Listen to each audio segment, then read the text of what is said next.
بسم اللہ الرحمن الرحیم نحمدہ و نصلی علی رسولہ الکریم۔ صحیح البخاری کتاب العلم، باب کتابت العلم یعنی علمی باتوں کا لکھنا۔ حدیث نمبر 114۔ حضرت ابن عباس رضی اللہ عنہما سے روایت ہے، وہ کہتے تھے جب نبی صلی اللہ علیہ وسلم پر آپ کی بیماری نے سخت حملہ کیا تو آپ نے فرمایا، میرے پاس کوئی لکھنے کا سامان لاؤ تا میں تمہیں ایک ایسی تحریر لکھ دوں کہ جس کے بعد تم بھولو نہیں۔ حضرت عمر نے کہا، نبی صلی اللہ علیہ وسلم پر بیماری نے غلبہ کیا ہے اور ہمارے پاس اللہ کی کتاب ہے جو ہمارے لیے کافی ہے۔ اس پر انہوں نے آپس میں اختلاف کیا اور شور بہت ہو گیا۔ آپ صلی اللہ علیہ وسلم نے فرمایا، اٹھو میرے پاس سے چلے جاؤ، میرے پاس جھگڑنا نہیں چاہیے۔ اس پر حضرت ابن عباس باہر چلے گئے۔ وہ کہا کرتے تھے، بڑا نقصان سارے کا سارا یہی ہے کہ رسول اللہ صلی اللہ علیہ وسلم کو لکھنے سے روک دیا۔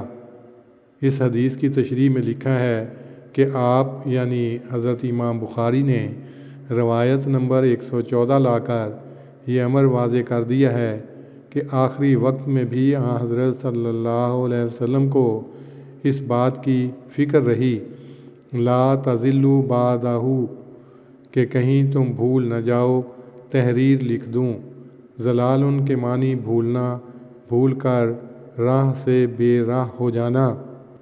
پھر لکھا ہے کہ عندنا کتاب اللہ حسبنا۔ حضرت عمر نے یہ اس لیے کہا کہ اللہ تعالیٰ فرماتا ہے، ما فرطنا فی الکتاب من شیء، الانعام آیت 39، تبیانا لکل شیء، النحل آیت 90، یعنی یہ کتاب ہر بات کو واضح کر کے بیان کرتی ہے، ہم نے اس میں کوئی کمی نہیں چھوڑی۔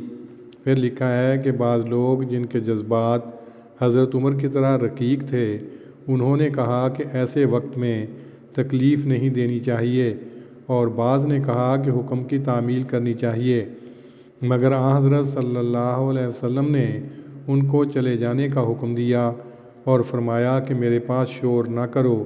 اس سے معلوم ہوتا ہے کہ آپ کو کتاب اللہ کی عزت کا اس حالت بے قراری میں بھی اس قدر پاس تھا کہ حضرت عمر کی بات سننے کے بعد کاغذ، قلم، دوات منگوانے کا اعادہ نہیں فرمایا۔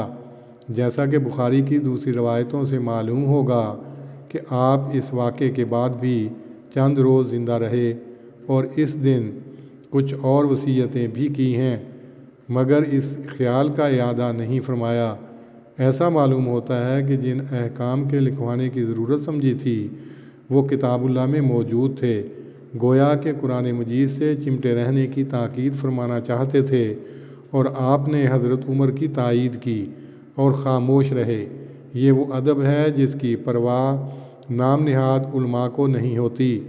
ایک رائے کا جو اظہار کر بیٹھیں تو پھر وہ اسے وحی الہی کی طرح سمجھتے ہیں۔ ہمیں اس پاکیزہ نمونے کو کبھی نہیں بھولنا چاہیے۔ کتاب اللہ کے سامنے سب دوسری باتیں کل عدم ہیں۔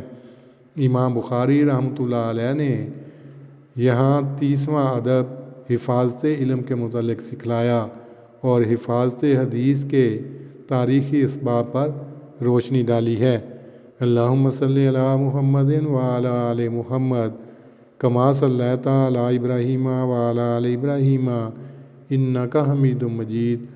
اللہم بارک علی محمد وعلی آل محمد کما بارکت علی ابراہیم وعلی آل ابراہیم انک حمید مجید۔